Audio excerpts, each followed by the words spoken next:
Kaixo eta ongi etorriak saio berri batera, gaur martxoak 11 asteartea, elkarrizketa bakarra izango dugu. Gaurkoan Lorea Floresekin konektatuko gara, Hego Euskal Herriko Greenpeaceko kidea dena. Greenpeacek beste erakunde batzuekin batera makrogranjen aurkako plataforma eratu zuten, eta martxoaren 15erako jardunaldi batzuk antolatu dituzte. Baina elkarrizketa honekin hasi baino lehen goazen gure betiko edukiarekin.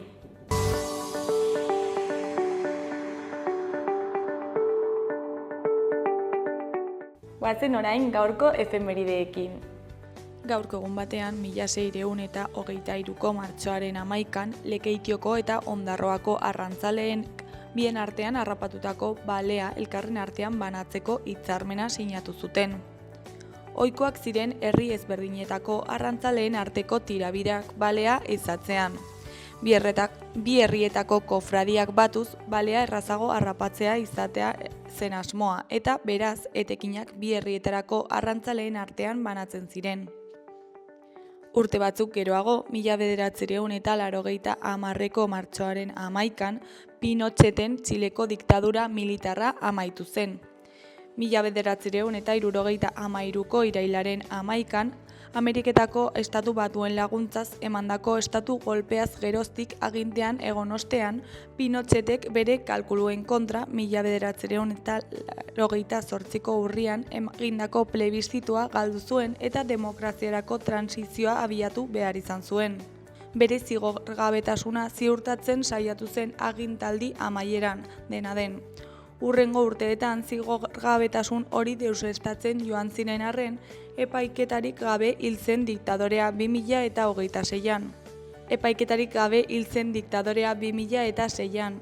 Diktadurak 5.000 eta 15.000 hildako artean eragin zituela kalkulatzen dute talde memorialistek, gehienak jende ezkertiarra. Beste 300.000 preso eta 100.000 erbesteratuz gain. 50.000 pertsonatik gora torturatu zituzten. Egun berean baina 2004ko martxoaren 11an Madrilen atentatuak egin zituen Al-Qaedak. 4 trenetan lehergailuak jarri zituzten eta 193 pertsona hil zituzten, Espainiaren historiako atentaturik larrienean. Espainiako hauteskundeak ziren 3 egunera eta inkesta guztiek zioten Jose Maria Aznarren PPk irabaziko zituela berriro. Hasieran etari egotzi zioten egiletza, baina orduak aurrera joan ahala gezurtatu arren, PPk gezurrari eutsi zion. Gobernuak Irakeko gerran parte hartu izana baitzegoen erasoen atzean. PPk hauteskundeak galdu zituen azkenik. Eta bukatzeko 2011ko martxoaren 11an, istripu nuklearra gertatu zen Fukushiman. Japoniako kostaldean lurrikara handi batek eragindako tsunamiak harrapatuta, Fukushima bat zentral nuklearreko 4 errektoreen hozte sistemek huts egin eta 3 lehertu egin ziren. Txernobileko istripuaren ondorengo hondamendi nuklear handiena izan da. Tokio hiriburua ebakuatzeko zorian ipini zuen eta kutsadura erradioaktibo handia zabaldu zen inguruko lurreetan bezala airean eta ozeanoko uretan.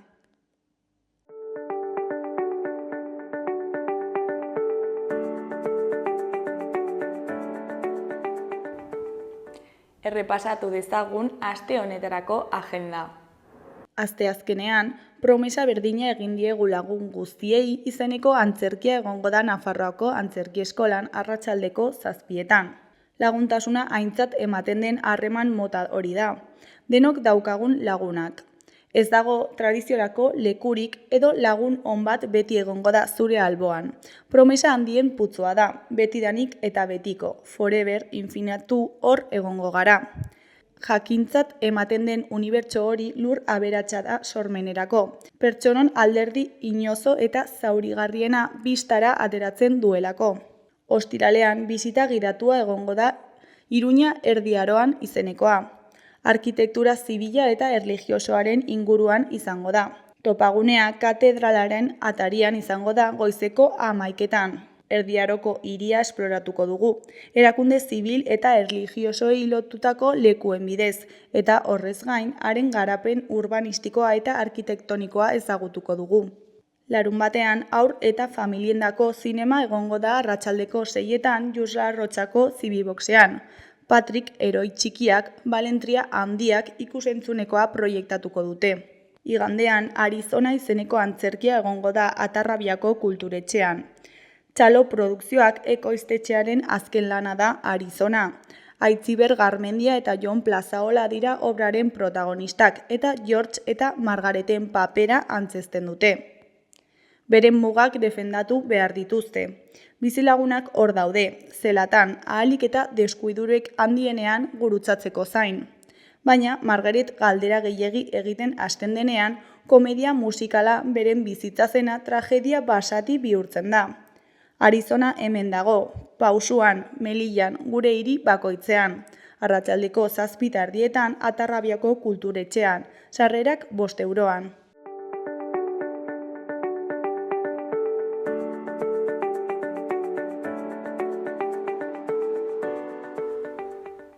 Ikus dezagun gaurko egunkarien azalek zer dioten.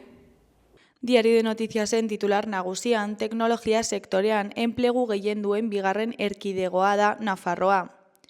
31.410 langile zenbatu ditu, afiliazio osoaren 10,1%. Europar Batasuneko batez bestekoa gainditzen du. Bakarrik Madril jarri da aurretik. Argazki nagusian ilustratzailea bere liburuaren ondoan dago. Titularrean, tarde domingera en un pueblo grande. Idoia Iribertegi Iruindarrak García Lorcaren prosasko lan bakarra ilustratzen du. Goiko berrietan, Nafarroako 470 enpresetan lanpostuen 1,2 desgaitasuna duten pertsonentzat gordeta egon behar da. Hori koloreko berrian, Zibibox bat eta 50 etxebizitza telefonikaren San Juan eraikin zaharrean. Goiko beste berrian, Hilarion Eslaba 0-12 urte bitarteko zikloko lehen ikastetxea izango da. Eskuineko berrietan, alde batetik, UPN eta Bildu ezabatu egin dira terrorismoaren biktimen aldeko ekitalditik. Beste alde batetik, goizeko txandako medikuen 2% greba egin du. Jarraian, EH Bilduk berdinen errepublika aldarrikatuko du aberri egunean. Azkenik, New Yorkeko burtsa kolokan dago Trumpek atzeraldiaz hitz egin ondoren. Diario de Navarraren titular nagusian, jaiotza tasaren jaitsierak mende honetako eskola aurre matrikularik txikiena markatu du Nafarroan. Martxoaren 17an 3 urteko 4.780 aurrentzat epea ireki zen. Argazki nagusietan ezkerretik eskuinera, Maria Jesus Eraso Isturiz eta Paula Arnaez Gómez, Maria G. Berrueta Mendaza eta Isabel Galdeano Portillo, eta Santiago Marko Ariza eta Maribi Iñiguez San Agustín.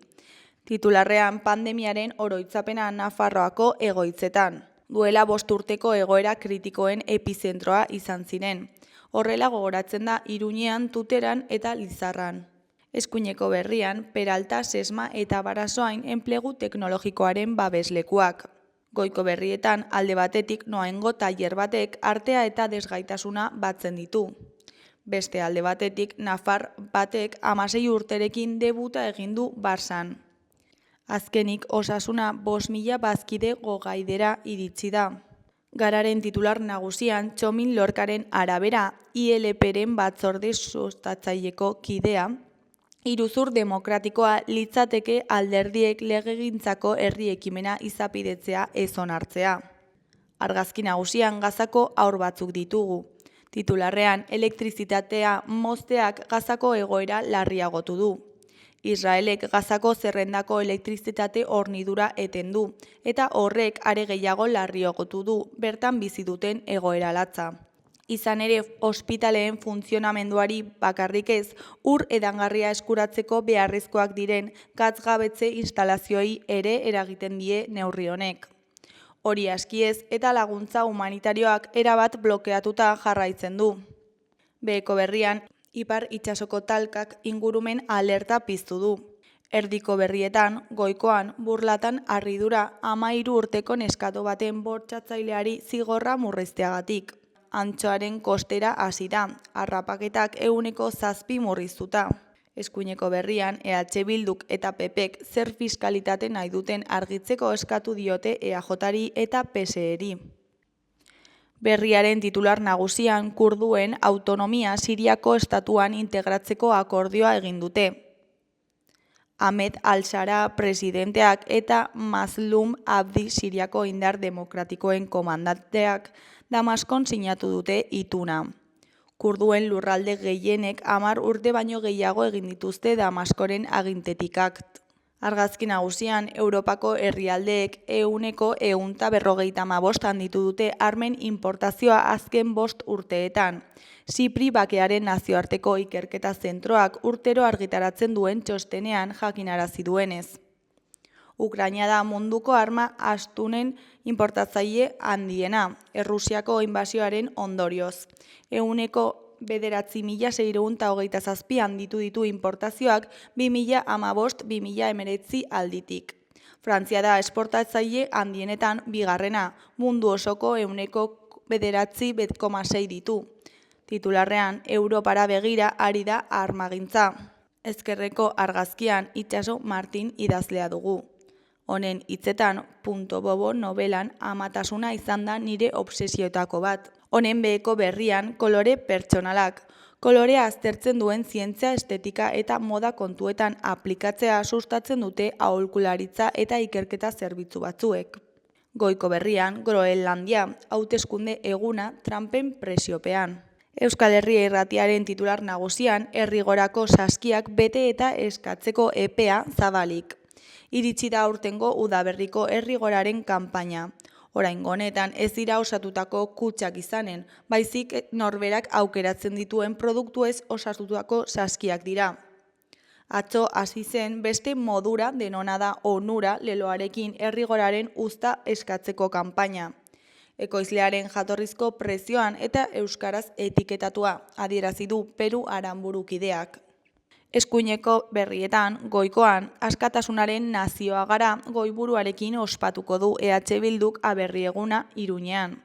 Apirilaren 20an Iruñean, askatasuna aldarrikatuko du EH Bilduk aberri egunean.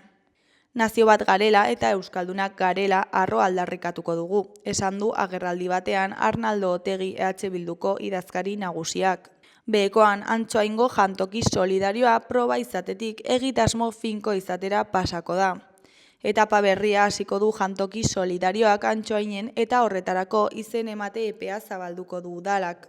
Menuak 7,7 euroan eskainiko ditu eta errentaren arabera txikiagoa izateko aukera ere izanen da.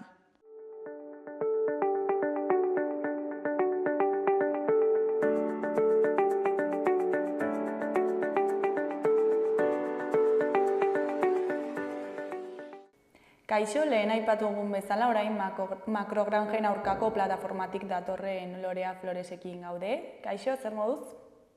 Egun ongi, zazuek. Oso ongi. Martxoaren 15ean jardunaldi batzuk prestatu dituzu, ezta? Baina horrekin sartu baino lehen, kontatu iguzu pixkat zer den makrogranjen aurkako plataforma.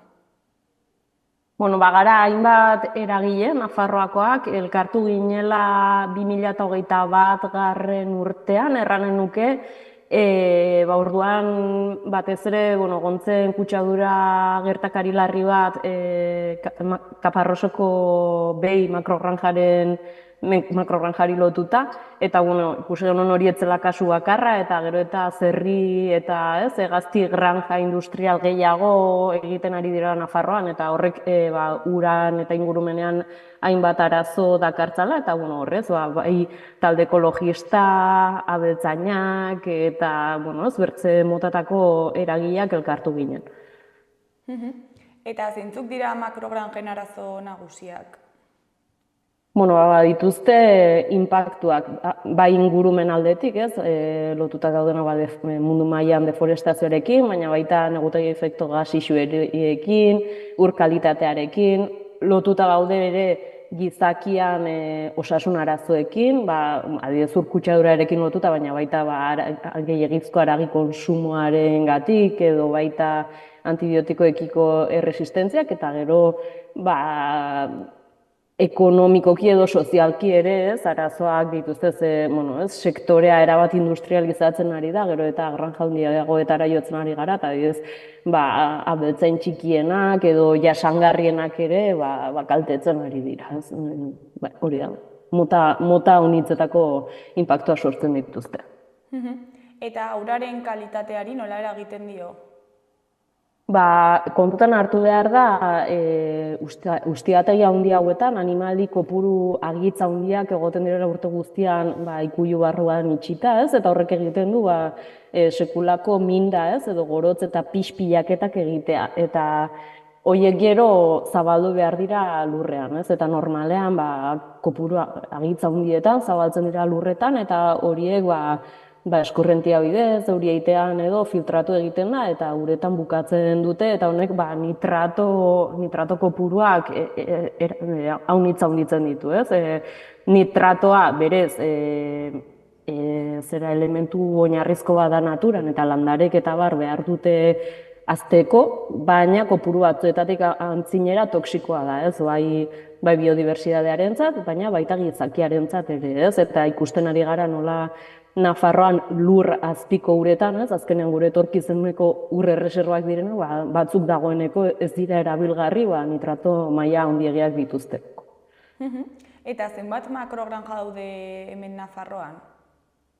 Kopuru zehatza ez nuke jakinen erraten, egia errateko, gainera ez dago zehaztuta zein den maila, ez, makrogranjarena, ez dago kopuru zehatza bat, eta horren, zaila da erraten, argi dagoena da, hori ez, esplotazio txikiagoak direnak eta, jasangarriagoak, estensioan ari direnak, normalean, ardi, zaldi, hauntzeekin, berantzadoa zela, eta zerriekin eta batez ere zerrien ustiategiak, ez, intensiboan daudenak, eta gainera gehienetan Nafarroako legeak onartzen dituen tamaina maksimoan ez hartzen direna, gero eta gehiago direla. Osea, sektorearen kopuru handi bat dira, ez? Bai, gero eta gehiago dira, bai. Eta plataforma sortu zenetik, nolako bilakaera izan du honek? Ez dakit nabaritu zue aldaketa?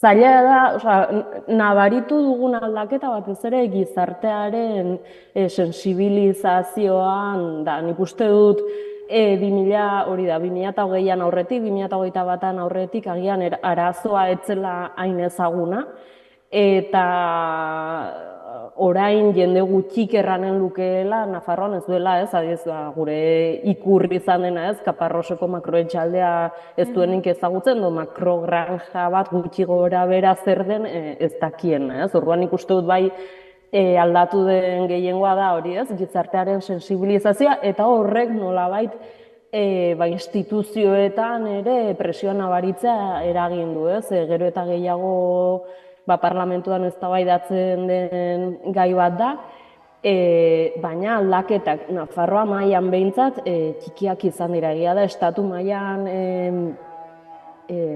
errege dekretu bat onartu zela, ez, behi ustiategiei tamaina maksimo bat ezartzen diena, eta horreri esker, adibidez Kaparroseko etxaldeak Nobierkasen eraiki nahi zuen 23.000 behiko ikuilua dirudi gelditu dela, baina Nafarroan oraindik aldaketa sakonak egiteke daude. Dena dela hori. Gero eta gehiago gara uste dut, ez, gizartean gai honekin kezkatua gaudenak, eta espero dezagun epe ertainera behintzat aldaketak ekartzea. Eta zergatik uste duzue egon dela gizartean aldaketa hau? Ez guk lan handia egin dugu bai komunikazioan, bai denuntzian, eta agia da gero kasu honetan erranen nuke komunikabideek ere lagundu digutela, ez, orduan, guk egindako ekintzengatik eta komunikabideetan agertu dena, nik uste dut jendeago hartu dela, ez, dela inpaktu garrantzitsu bat, desorekak ingurumenean sortzen ari direna, baina gizartean ere, ez, nolako elikagai edo elikadura sistemak ditugun, ez, ekoizpen eta konsumorako, Eta, bueno, ez horrek nolabaiteko kontzientzia piztu du eta, bueno, ez aldatzeko gogoa, ez, bai haragi kontsumoa murriztean, baita, bueno, kontsumitzen den horretan ere, ba, jatorri, bueno, ez, abeltzaintza jasangarri batean jatorri izatea. Eta plataforma helburu zehatz batzuekin sortu zen, helburu horietan ze puntutan aurkitzen zarete? Erran bezala nahiko antzeko, ez? Gure helburua bada Nafarroako elikadura sisteman, ez? Elikagaiak sortu eta konsumitzeko ereduan aldaketa bat sortzea, egia da aldaketa txiki batzuk ematen direla, baina aldaketa sakonik ez.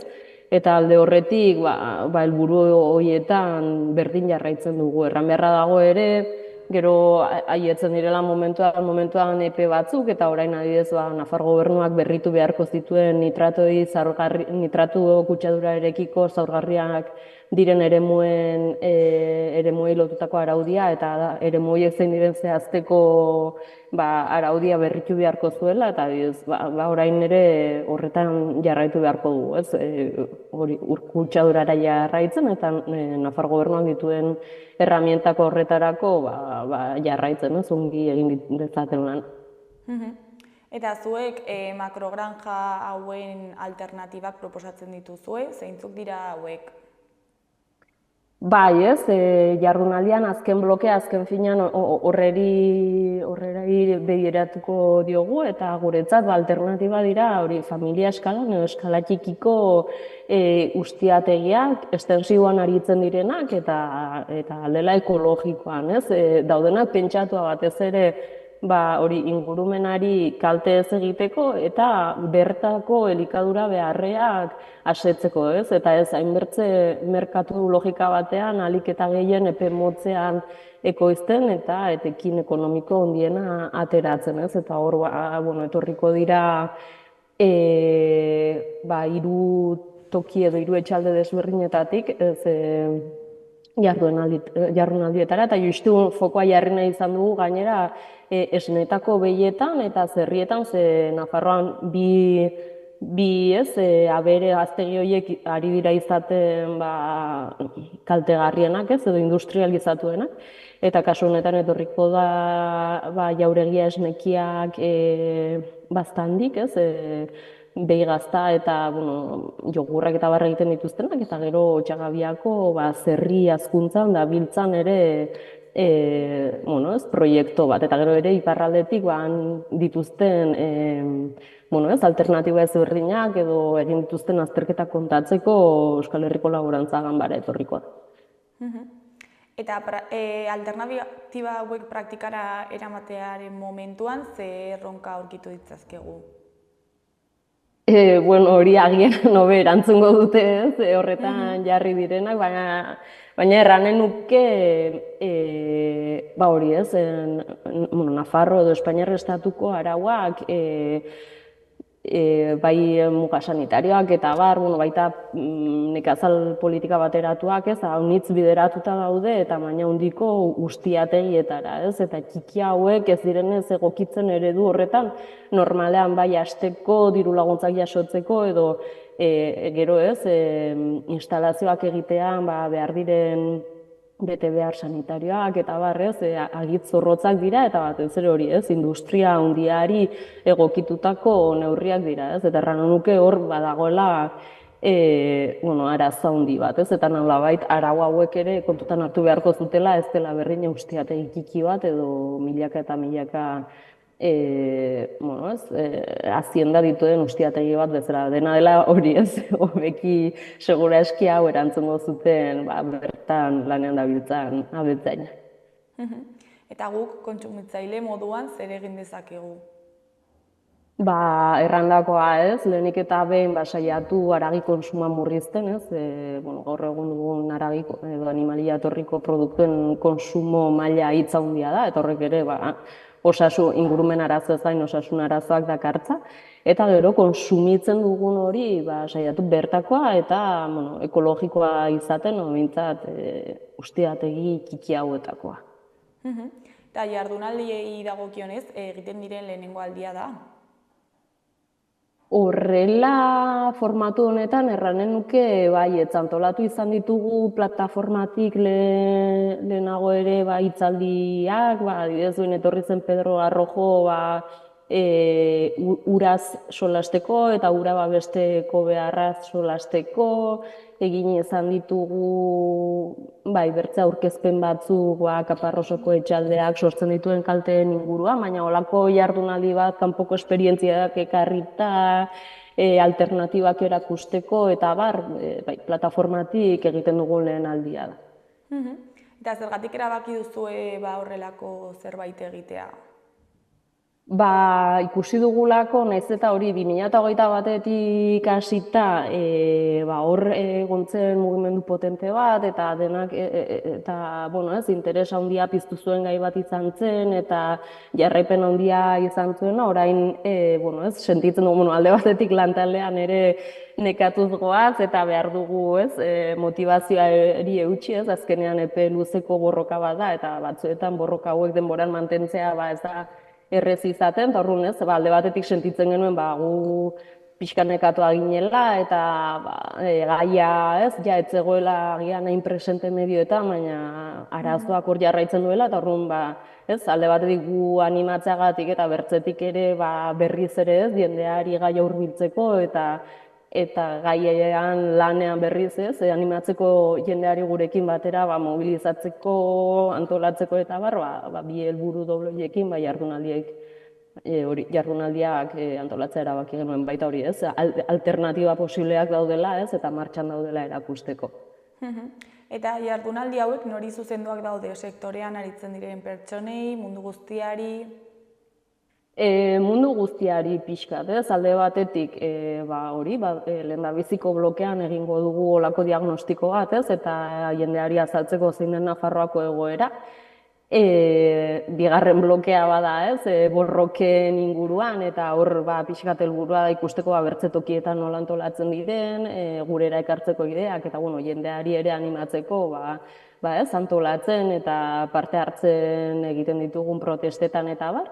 Eta hori, azkeneko blokea da erakustea egingarria dela, daudela alternatibak, eta orduan pixkat nik uste dut hiru blokea jende desberdinentzat interesgarriak izan daitezkelako, sita publiko zabaletik edo baita abeltzain batek, aldaketa bat egin nahi duena bere ustiategian, intentsiboagotik ekologikora, uste dut publiko ezberdinenarentzako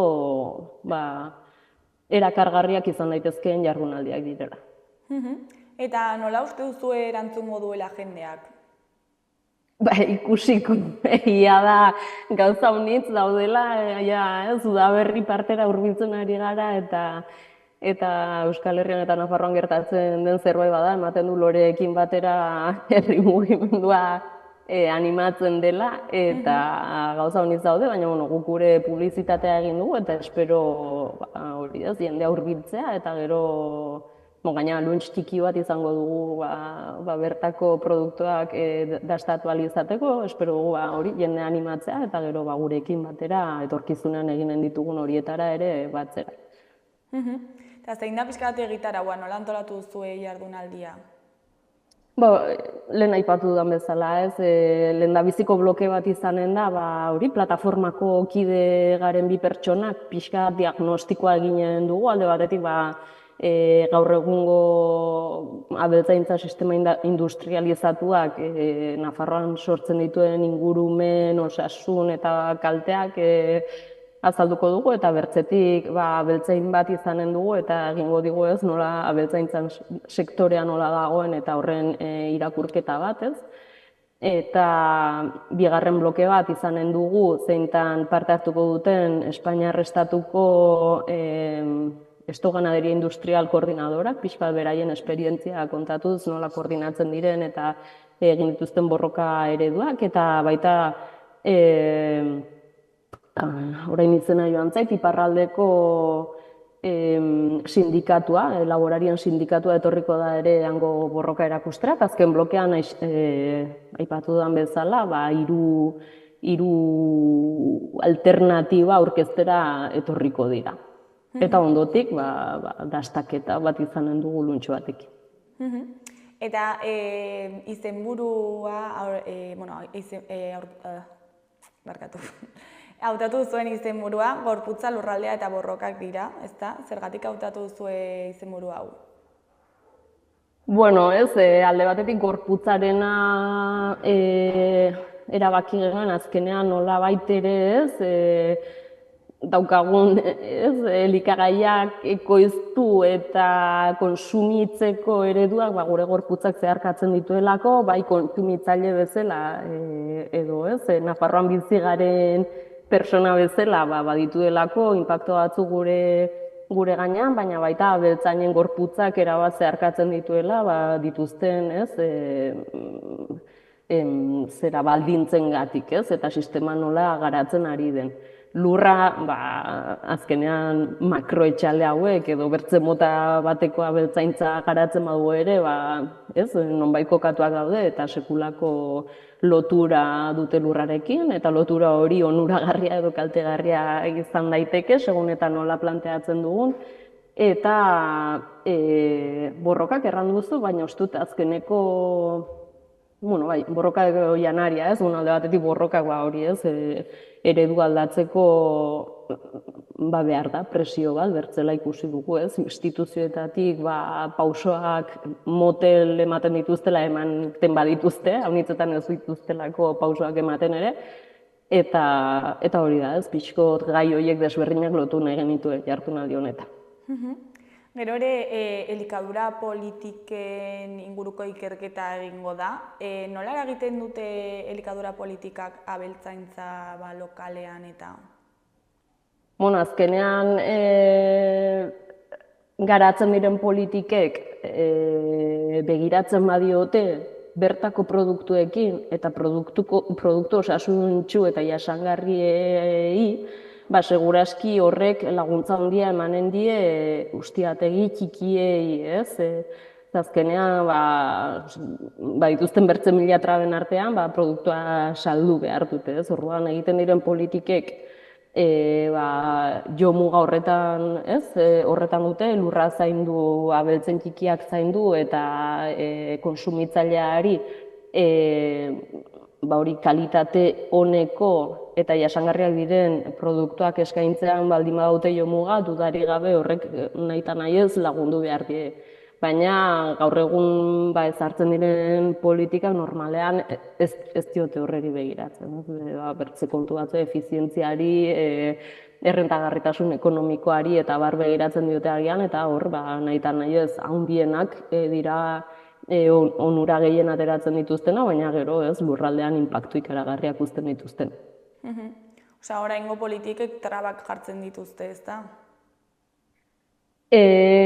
Politika nagusienek erranen nuke baietz. Gero egia da politika batzuk, adibidez dela gutxi Nafarroan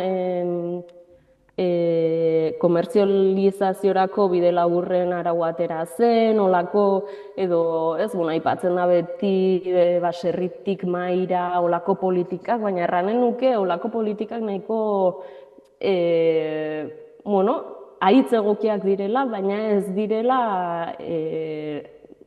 orokorrean elikadura politikaren erdigunean jartzen direnak, nolabait komplementarioak dira, eta egia da onuragarriak dira, baina ez dute edo diru laguntza handienak edo eragin handienak dituztenak elikadura sistema aldatzen. Orduan, momentuan behintzat trabak ezakit, baina politika nagusienek sobera lagundu ez dute egiten. Eta nola ikusten duzu Nafarroako abeltzaintzaren etorkizuna?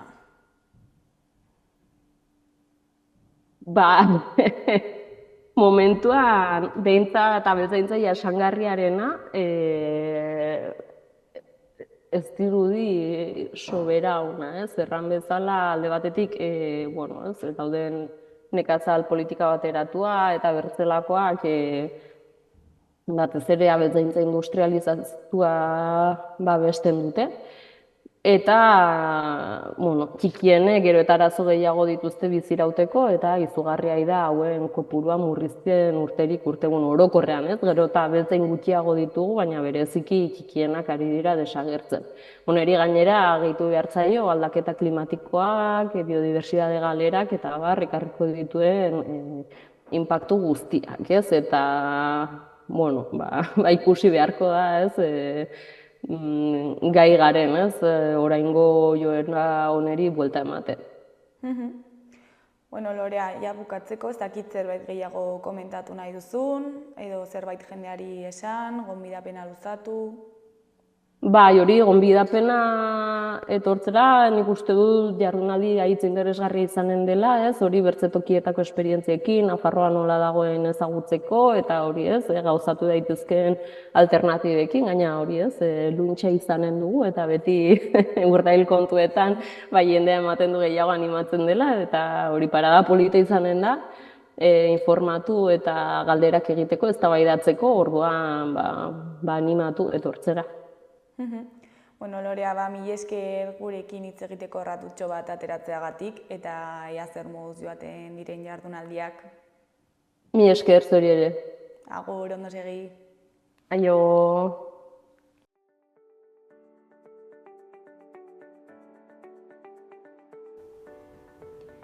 Gaurko eta biharko eguraldiaren iragarpena ikusiko dugu orain. Gaur, asteartea zerua lainotuta agertuko da eta zaparradak egingo ditu, bereziki egunaren bigarren partean. Hasieran haizeak hegoaldetik joko du, baina eguerdi inguruan iparraldeko edota ipar-mendebaldeko haizea sartuko da.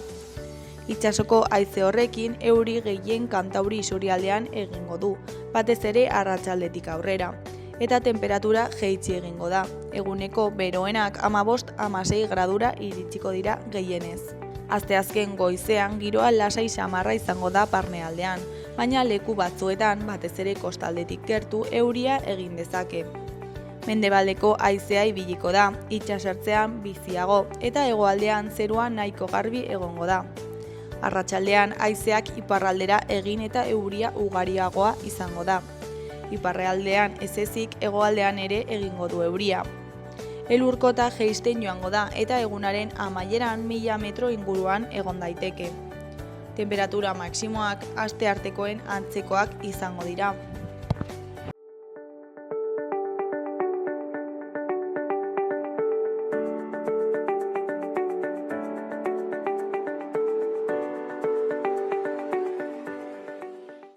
Goazen orain parlamentuko galderekin.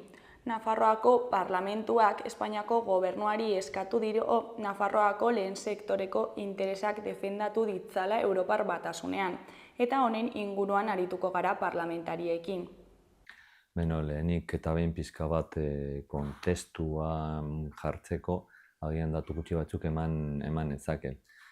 Adibidez, Frantzia eta Alemaniarekin konparatuta, estatu batuetara esportatzen da 10 aldiz gutxiago. Horrek ez du batera garrantziarik kentzen, baina bai importantea da komentatzea. Adibide batzuk, joan den urtean 2024an, Nafarroatik estatu batuetara esportatu ziren produktuak osotara 318 milioikoa suposatzen zutenak. Eta aldiz importatu ziren 118 milioiak. Beraz, horrek esan nahi du Nafarroako balantza komertziala estatu batuetarekiko positiboa dela 220 milioikoa. Bai, hori importantea da komentatzea.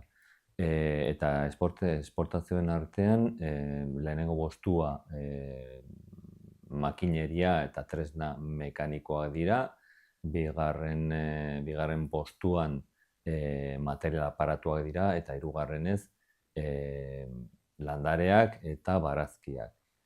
Eta osotara Nafarroatik estatu batuetara esportatzen direnak dira 500 eta 400 enpresa.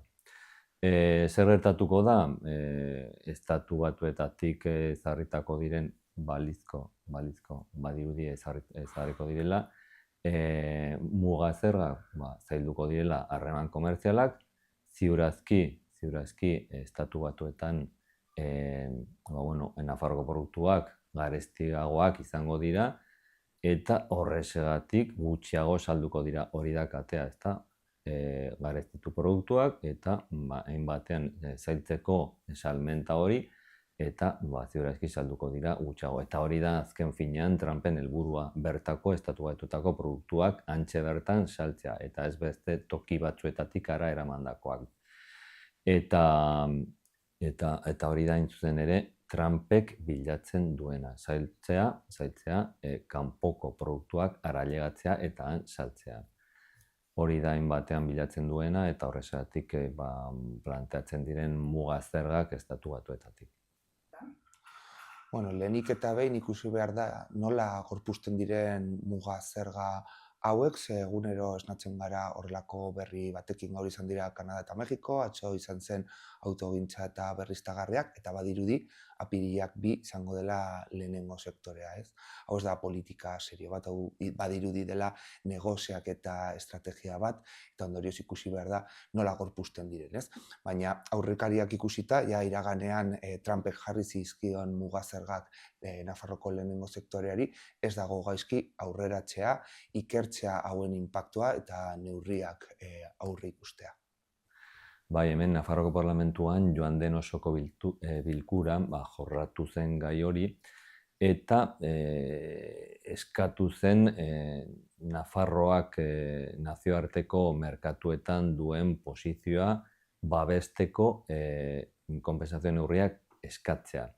Baina egia esateko ez ziren zehaztu, bai, jorratu ziren, aipatu ziren, komentatu zen, horri buruz hitz egin zen, baina ziren zehaztu. Zergatik, pentsatzen dugulako estatuari, Espainiako gobernuari dagokio halako neurriak hartzea, bere aldetik hartzea, eta gero Europa mailan ere eskatzea. Pentsatzen dugu Europa mailan halako batasuna eman behar dela bereziki estatu batuetatik etorriko diren neurrien kontra borrokatu ahal izateko, ezta? Eta horrexegatik Nafarroko Parlamentuan eskatu zen halako edo egin zen, eman zen halako jarrera, hain zuzen ere estatuari eskatzeko eta bere bidez ere Europari eskatzeko, ezta? Zemotako neurriak egia esateko ziren zehaztu barkatu, baina txekoak izan behar dira, estatu batuak muga zerga jartzen badu, guk pentsatzen dugu Europatik, estatutik eta Nafarroatik ere muga zergak jarri behar direla haien produktuen kontra borrokatzeko, neurri antzekoak. Eta badugu adibide bat, Kanadak eta Mexiko ezarri dute edo mehatxatu dute ezarriko dutela, eta momentuz lortu dute atzerapen bat. Trumpek joan den astean iragarri zuen momentuz bertan bera gelditzen zirela Kanada eta Mexikoren kontrako produktuak ezarri behar ziren muga zergak ezartzea, eta momentuz geldirik daude. Ez dakigu zerretatuko den Europako produktuekin, baina behintzat haiek behin hori iragarri eta gero Trumpek atzera eman du. Agian hori da dugun bide bakarra. Ez dakigu horrek ekarriko duen gero Trumpek ere atzera botatzea edo ez, baina gutxienez horren kontra borrokatzeko dugun bide bakarra hori da hain zuzen ere. Eta esaten dudan bezala, estatutik hartu behar dira eta bereziki Europatik denak jarrera batua eta bera hartu behar delako. Txinak ere halako neurriak hartu ditu eta ikusiko dugun oraino ailegatzen diren, baina Txinak ere iragarri estatu batuetako produktuei muga zergak ezarriko dizkiela. Nola ez, gertuko zirkuitoak indartzea, barne kontsumoa sustatzea, jakinda gertuko zirkuitu hauek ere jasangarrienak direla, ez? Ekoizten den tokitik kontsumitzen den tokira, distantzia gutxiago igarotzen dutelako, ez? Eta, azkenean gure burujabetza indartzea. Eta barne zirkuito edo gertuko zirkuitoetaz ari naizenean, ari naiz ere Europar batasunari buruz. Azkenean guk Nafarrotik esportatzen dugun 79%, horra bideratzen dugu, eta han da gure lehenengo sektoreak bere kalitatearengatik benetan lehiatzen duen eremua eta baldintza berdinetan lehiatzen du gainera. Gero abaitik beti defendatu dugu eta aldarrikatu dugu ECOFIN-en, Europako Ekonomia eta Finantza Batzordean, ahotsa eta boza izan behar genukela. Zoritxarrez ez da horrela, eta horrexegatik une honetan ez dugu batere tresnarik horren kontra borrokatzeko. Halako erabakiak hor ECOFIN-en, Europako Ekonomia Batzordean hartuko dira, eta horrexegatik azpimarratzen dugu halako kasuetan bereziki hor izatearen garrantzia. Halako kasuetan ikusten da zemotako garrantzia, zemotako paperra jokatzen duen batzorde horrek. Eta kasu honetan halako erabakiak hor hartuko dira, eta horrexegatik aldarrikatzen dugu ahots propio bat izatea, eta ez bakarrik ahotsa baizik eta boza ere. Eta, zoritxarrez ez dugunez, estatuari aipatu den bezala dagokio gure interesak, Nafarroko interesak defendatzea, babestea. Eta hori da entzuten ere, eskatzen duguna, eskatu genuena joan den astean osoko bilkuran, eta hori eskatzen jarraituko duguna.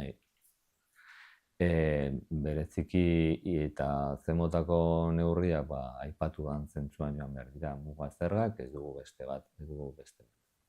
Badirudi Nafar gobernuak gai honetan, muga zergaren gaian, serio jarriko dela lehenengo sektorearen defentsa, eta guk balorazio ona egiten dugu gai honi buruz. Baina gure ustez, defentsa hau beti egin beharko zen, ez? Badirudi beste gai batzuetan epelago ari dela, eta ari naiz adibidez Mercosurreko akordioari buruz, ze hau lehenengo sektorea OAGN sektore guztia esaten ari da, baita arrisku bat dela Nafarroko lehen sektoretzat, ze sartuko dira milaka tona produktu kalitate basukoak eta lan baldintza kaskarretan ekoiztuak, eta gure lehenengo sektorea ezingo duela hauekin lehiatu.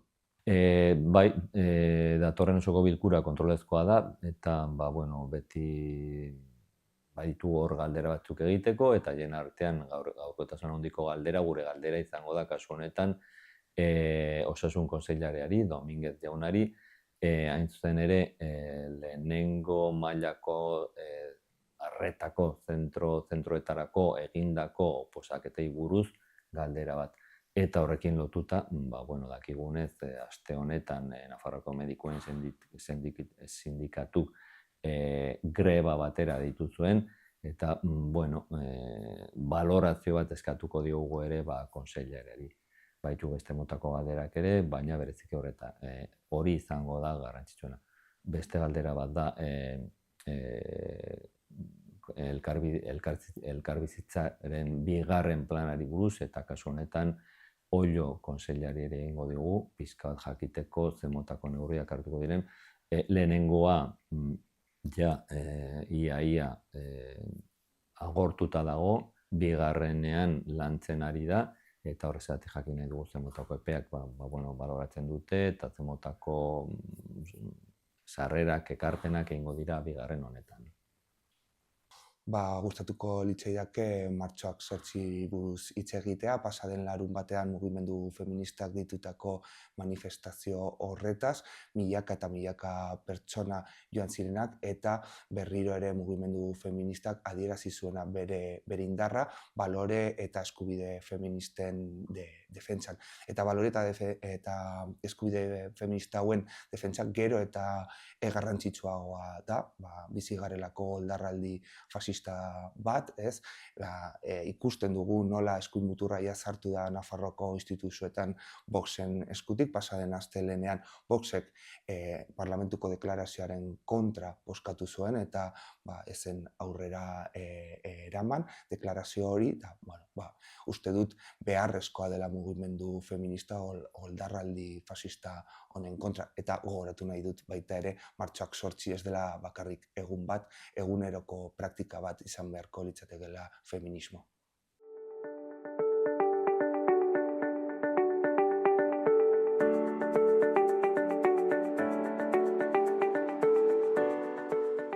Gaurkoz hau izan da dena, bihar asteazkena itzuliko gara eduki eta elkarrizketa berriekin. Mila esker zuen arretagatik, egun ona pasa, agur.